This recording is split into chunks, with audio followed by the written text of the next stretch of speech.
En Blue Radio. Hace 40 años, un grupo de guerrilleros del M-19 inició lo que llamó Operación Antonio Nariño por los Derechos del Hombre, que no fue una cosa distinta a la toma del Palacio de Justicia. El comando de hombres y mujeres que ingresaron a la principal sede de la justicia colombiana se hizo llamar el Comando Iván Marino Ospina, que era el máximo cabecilla del M-19, que había sido muerto recientemente en el barrio Los Cristales de Cali, año 85, por integrantes de la fuerza pública. Era una época muy difícil, era una época de gran pugnacidad, era una época en la que el M-19 estaba acostumbrado a dar golpes de opinión en contra de la fuerza pública, hechos violentos, por supuesto, toma de batallones, robo de armas como las del Cantón Norte, secuestros como la toma de la Embajada de República Dominicana. Y en el 85, luego del fracaso de los acuerdos de paz con Belisario Betancur, el M-19 intenta lo que pensaba iba a ser un juicio político al presidente de la República ante la Corte Suprema. Y por eso su idea es secuestrar a los magistrados. Estaba en el Palacio de Justicia la esposa del ministro de Gobierno, Jaime Castro, y estaba Jaime Betancur Cuartas, magistrado del Consejo de Estado, hermano del presidente de la República. Han pasado exactamente 40 años de ese hecho, la toma y retoma del Palacio de Justicia, que ha dejado una marca indeleble, una mancha en la historia de Colombia, uno de los hechos más violentos. Una persona que conoció de primera mano lo que ocurría en ese momento, que tuvo incluso responsabilidades en materia de seguridad en los días previos a la toma, era un hombre muy joven que, si no recuerdo mal en ese momento, era capitán de la policía, que está con nosotros. Luego fue director de la institución, general de 4 soles, fue vicepresidente de Colombia. Estoy hablándoles del general Óscar Naranjo, que está con nosotros. General, muchas gracias por atendernos en este especial de Blue. Ricardo, muchas gracias por esta invitación. Justamente a 40 años de uno de los momentos más trágicos, más tristes que ha habido la historia de Colombia, que hemos padecido los colombianos, y un momento que francamente estimo todavía no se supera. ¿Qué recuerda usted? ¿Cuál fue su relación en materia de seguridad con ese episodio? Con los días previos, semanas previas. Había muchas voces que decían, ojo, incluso se había descubierto un plan recientemente según el cual el M-19 tenía previsto tomarse el Palacio de Justicia.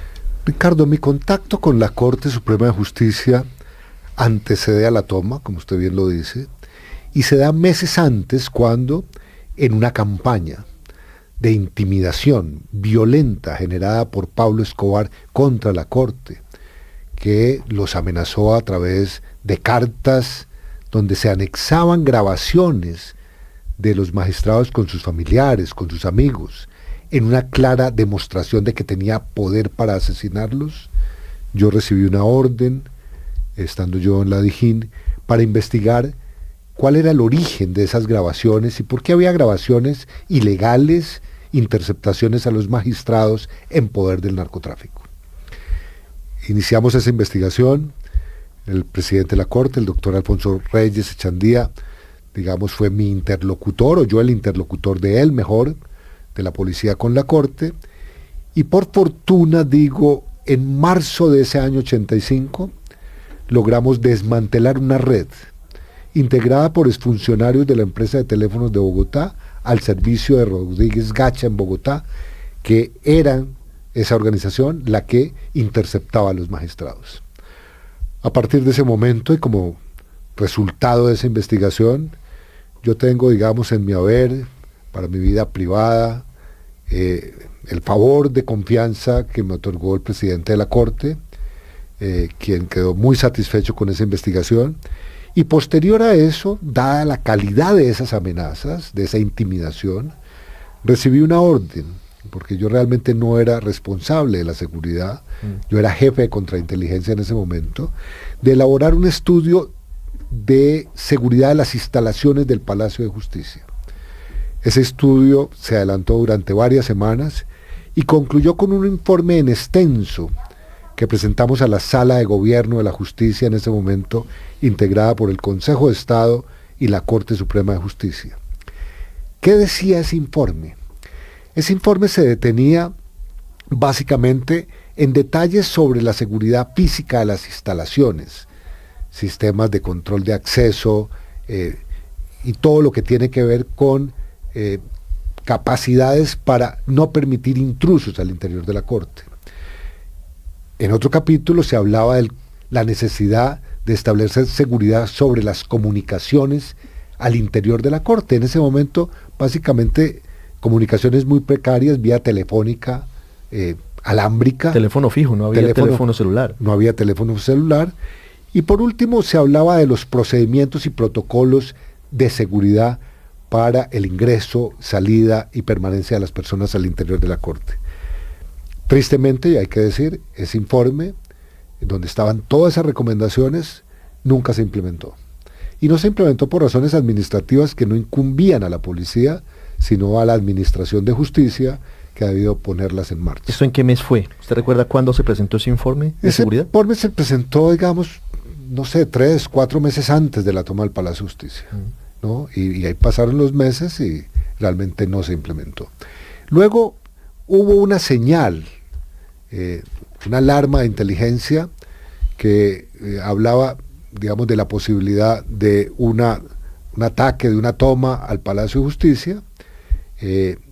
Yo entiendo, digamos, que ahí hubo participación de inteligencia militar y pudo haber inteligencia policial, y eso generó que el director de la policía ordenara un despliegue excepcional con policías uniformados para proteger la Corte. Y luego lo que finalmente pasa es que un día antes de la toma, ese servicio excepcional de refuerzo con uniformados se retira de la Corte y el M-19 incursiona en los días 6 y 7 de noviembre a esas instalaciones, produciendo, digamos, un desenlace fatal con la muerte de los magistrados y de muchas personas que estaban allí. General, ¿se supo por qué se retiró la seguridad que había ordenado el director de la policía al Palacio de Justicia horas antes de la toma que cometió el M-19? Bueno, las explicaciones alrededor de ese hecho abundan en los expedientes judiciales que se han adelantado y que llamaron, digamos, a declarar a los responsables de la Policía Metropolitana y concretamente al comandante de la estación responsable, digamos, de ese servicio, pero, digamos, yo no conozco en detalle al final cuál fue, digamos, el motivo central que quedó acreditado, porque hubo muchas especulaciones como, por ejemplo, que el día 5 de noviembre, que es el Día de la Policía, ese personal había sido requerido para que participara de una ceremonia de celebración del Día de la Policía, y explicaciones de esa naturaleza, pero realmente la que quedó acreditada en el proceso, yo no la conozco. General, me voy a volver un poquito al informe que usted les presenta a los integrantes de la Sala de Gobierno del Palacio, en ese momento Corte Suprema y Consejo de Estado, porque no existía, no había sido creada la Corte Constitucional.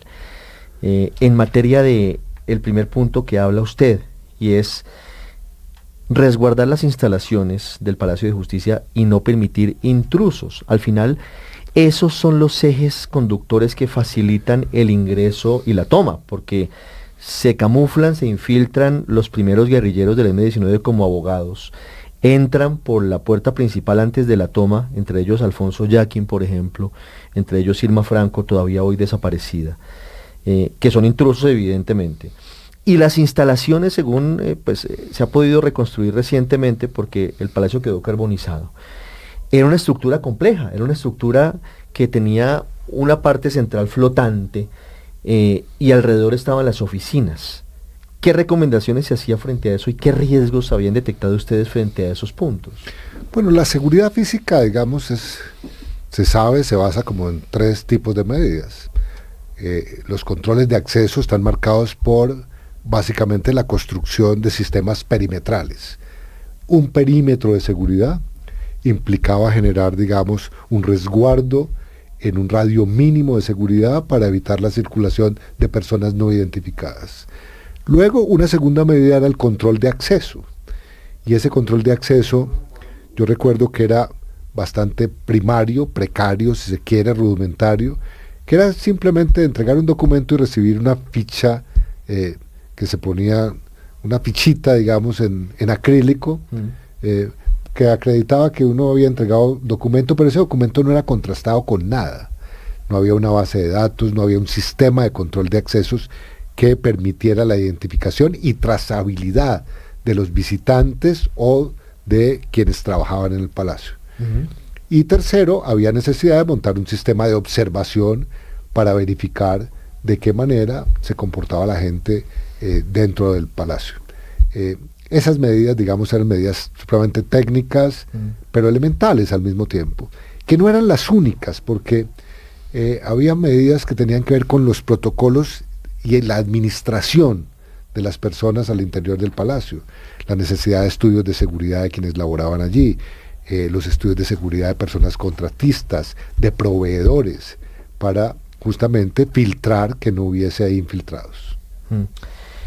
General, ¿usted tuvo conocimiento, le compartieron en su momento los militares el hallazgo de un plan en octubre del 1985 por parte del M-19 para tomarse el Palacio de Justicia? Bueno, lo que ha sido público y notorio es que se emite por parte de la fuerza pública, por parte de inteligencia militar, un comunicado alertando que, si no recuerdo mal, el día 13 de octubre se podría presentar un evento contra el Palacio de Justicia, justamente aprovechando la venida visita de Estado del presidente Mitterrand a Colombia. Eso generó, digamos, esas luces de alarma, y eso significó redoblar, como redobló la policía, la custodia del palacio. Sí. General, cuando viene la toma del palacio, ¿usted tiene algún rol? ¿A usted lo llaman desde la dirección de la policía o sus superiores para que desempeñe algún rol dentro de lo que significó la recuperación del palacio? Mi papel fue muy limitado. A mí me llamó el director de la Dijín de la época y me dijo: Naranjo, usted tiene a la mano, como resultado del estudio de seguridad que se adelantó sobre esa instalación, los planos del Palacio de Justicia. Le dije: sí, los tengo. Me dijo: le ordeno que se vaya a la Casa del Florero y entregue los planos del palacio a los militares que están allí. Y mi papel fue ir allá, y en la puerta de la Casa del Florero, yo ni siquiera ingresé a la casa, le entregué eso a un militar para que se lo entregara al responsable que en ese momento estaba dirigiendo o planificando ya en ese momento la retoma del palacio. Claro. General, luego vienen las 28 horas de horror en las que se produce una cantidad importante de asesinatos, más de 80 asesinatos, personas carbonizadas, personas desmembradas. Es uno de los hechos más dolorosos y difíciles que ha vivido el país en los últimos tiempos. Y evidentemente, así como hay una responsabilidad del M-19 por haber efectuado la toma, por haber intentado esto, por haber asesinado a un grupo importante de personas, también, y lo ha dicho la justicia, le cabe una responsabilidad a las Fuerzas Armadas, al Ejército en particular, por los excesos cometidos en la retoma del Palacio de Justicia. Pero mirándolo en perspectiva, usted luego sigue su carrera ascendente en la Policía Nacional, llega a ser director de la institución, luego en materia política llega a ser vicepresidente de Colombia. Mirando en retrospectiva lo que pasó, ¿qué significó para Colombia la toma del Palacio de Justicia en ese momento, y cuál ha sido el legado de ese hecho terrible para la historia del país en lo que ha marcado nuestra historia en estos últimos 40 años? Ricardo, permítame, antes de contestarle, decir lo que significó para mí en particular, y explicando eso también le doy cuentas al país porque en alguna fotografía el día de la retoma yo aparezco en la puerta del Palacio de Justicia, sin hacer parte de ese operativo, sin cumplir un rol. Pues para nuestro infortunio, el capitán Aníbal Talero, que había sido mi superior, con quien había compartido en España durante todo un año un entrenamiento y especialización sobre justamente comandos urbanos policiales, se había convertido en mi amigo. Los dos habíamos llegado también después con el que era en ese momento capitán gallego, a fundar el COPES de la policía, el Comando de Operaciones Especiales, y allí trabajamos los tres, hombro a hombro. Luego yo soy destinado a la Dijín, luego mi capitán Talero va a hacer curso de ascenso, Y estando en curso de ascenso, a él lo invitan a la primera graduación de hombres comando COPES a la escuela de Cibaté, ya en la escuela Jiménez de Quesada. Él va como invitado. En ese momento se produce la toma del Palacio de Justicia. Coincidiendo con la graduación. Y en el momento de la graduación estaban allí los altos mandos militares y el director de la policía viendo lo que era la demostración de una nueva capacidad que alcanzaba la policía en relación con operaciones urbanas. Y en ese momento al capitán Talero, mayor, le dicen, pues ya que usted está aquí, que usted es el fundador de esto, móntese en este helicóptero y vaya y encabece la retoma del Palacio de Justicia. Esas son las imágenes tan tristes, tan lamentables, tan dolorosas, que todavía registran los medios, donde hay un descenso helicoportado por rappel, por cuerda. Al techo del Palacio de Justicia. Él cae, se fractura una pierna, y en esa, digamos, se enfrenta, tratando de penetrar por la azotea del Palacio, y muere allí. Yo sabía que le habían dado esa orden a las horas, digamos. Y mi gran dolor y mi gran ansiedad era saber qué había pasado con Talero, si estaba vivo o muerto, y por eso, digamos, permanecí ahí de alguna manera con esa angustia, viendo que pasaba el desenlace. Fue fatal. Luego lo que se encontró de él fue, digamos, un reloj fundido, que fue el que permitió identificar que alrededor de un montículo de cenizas reposaba el cuerpo. Resultó carbonizado en el incendio. Carbonizado, pero totalmente carbonizado. Entonces digo, hay una tragedia personal, pero en términos institucionales, yendo al fondo, yo creo que a partir de la toma y retoma del Palacio de Justicia, debió el país generar una especie de mea culpa para identificar lecciones aprendidas de cómo resolver los problemas, no solamente a partir del uso de la fuerza, sino de lo que indican los protocolos. Ya el presidente Turbay Ayala, con motivo de la toma de la Embajada de República Dominicana, había hecho una negociación y había evitado que por lo menos una veintena de rehenes muy importantes de la comunidad internacional terminara asesinado en un intento de retoma por vía de la fuerza. Sin embargo, creo que hay heridas que no se han curado, creo que hay, digamos, lecciones que no se han asimilado y que tienen que ver mucho con esta furia colombiana de hoy, de pensar que a los problemas de violencia e inseguridad la única respuesta es el ejercicio de la llamada mano dura y de la bala. Me parece que al revés, lo que debe enseñar esa tragedia del Palacio de Justicia es que la racionalidad, el deber ético de los decisores políticos, militares o policiales, tiene que poner la vida por encima de cualquier consideración. Esa es una reflexión muy importante para lo que está viviendo hoy Colombia en la coyuntura actual, pero lo hemos vivido siempre. Y me devuelvo al Palacio de Justicia, General Naranjo.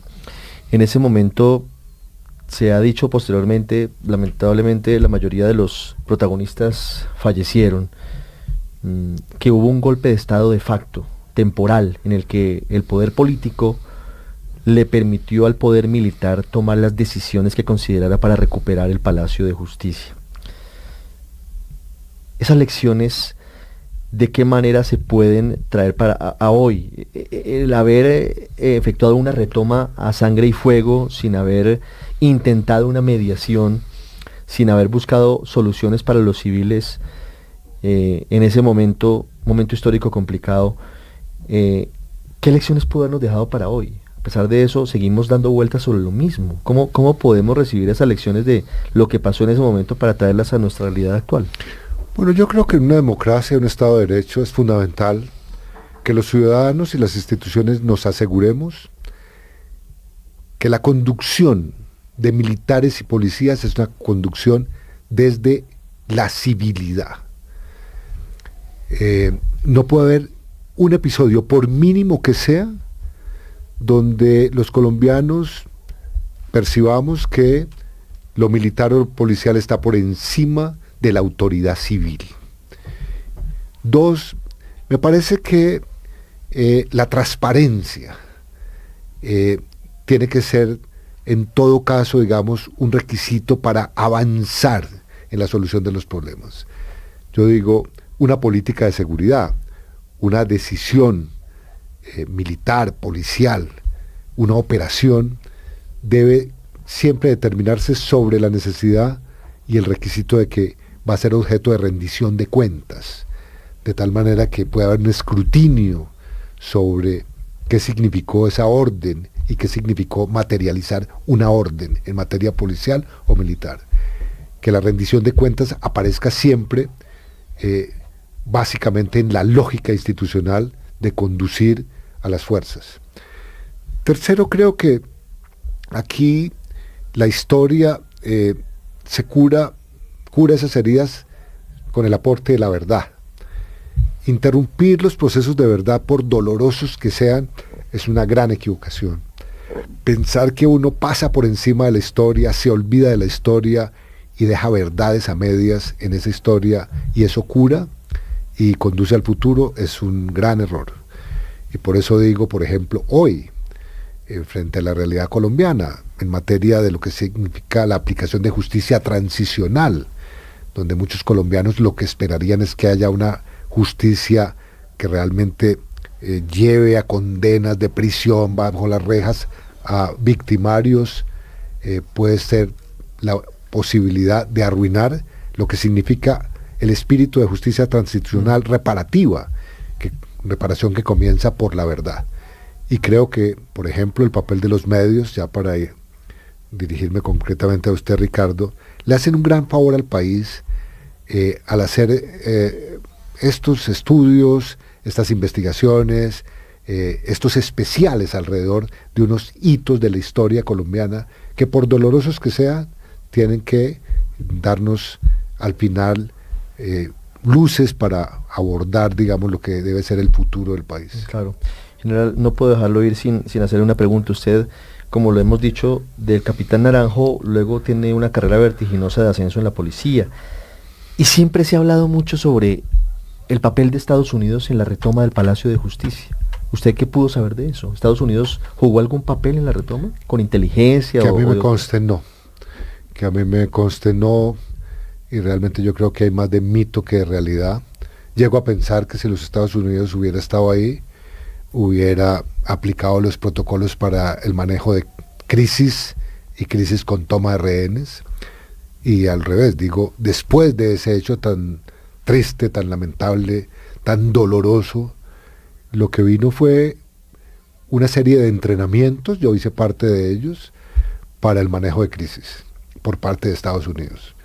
Y es claro, digamos, en esa teoría de manejo de crisis, que hay que agotar unos protocolos y que el uso de la fuerza es el último estadio y ratio para solucionar una situación de esas. Y ahí no se aplicó, evidentemente. Estamos hablando de los 40 años de la toma del Palacio de Justicia. General Óscar Naranjo, muchas gracias por haber estado con nosotros. Ricardo, muchas gracias. Después de escuchar al general Naranjo, hacemos una pausa y ya regresamos al radar. Ya regresamos a El Radar en Blue Radio.